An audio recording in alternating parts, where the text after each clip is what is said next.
अस्सलाम वालेकुम। आज मैं आपको बताऊंगा कि कूलिंग साइकिल जो है वो क्या चीज़ होती है। मतलब एक जो एयर कंडीशनर है वो किस तरह से कूलिंग करता है। तो जैसा कि आप जानते हैं जो एक एयर कंडीशनर होता है उसमें दो यूनिट्स होते हैं, एक इंडोर यूनिट और एक आउटडोर यूनिट।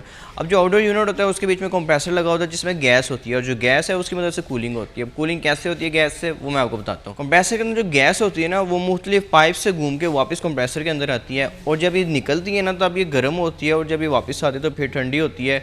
तो मतलब जब ये इवेपोरेटर तक पहुँचती है ना तब ये गैस एक्चुअली ठंडी होती है। अब ये सारा प्रोसेस किस तरह से होता है, कंप्रेसर में से गैस निकलती है वो जाती है कंडेंसर के अंदर और कंडेंसर के अंदर मतलब जो आउटडोर यूनिट होता है उसके अंदर आपने देखा होगा एक बड़ा सा फैन लगा होता है। एक्चुअली उसका क्या काम होता है, जो गैस होती है ना वो हॉट होती है, गर्म होती है, उसमें से कंप्लीट जो उसकी जो गर्माइश है ना वो निकाल देता है। इसके अलावा उसकी जो फिन्स होती हैं वो भी उसकी गर्माइश को निकालने में मदद देती हैं।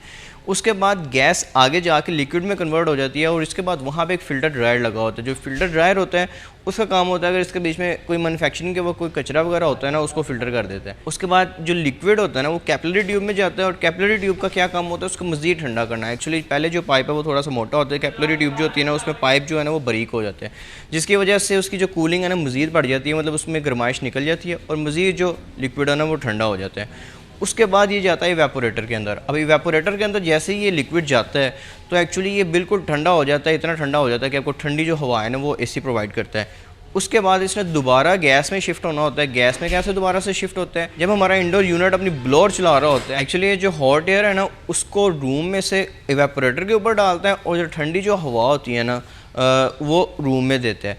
इस प्रोसेस की वजह से आपके कमरे में कूलिंग भी होती है और इसके अलावा जो लिक्विड होता है ना वो दोबारा से वो इवेपोरेशन प्रोसेस के थ्रू गैस में कन्वर्ट हो जाता है और गैस में कन्वर्ट होने के बाद फिर से वो दोबारा से कंप्रेसर में जाता है। तो ये छोटा सा प्रोसीजर होता है और इस तरह से जो एयर कंडीशनर है ना वो कूलिंग आपको प्रोवाइड करता है।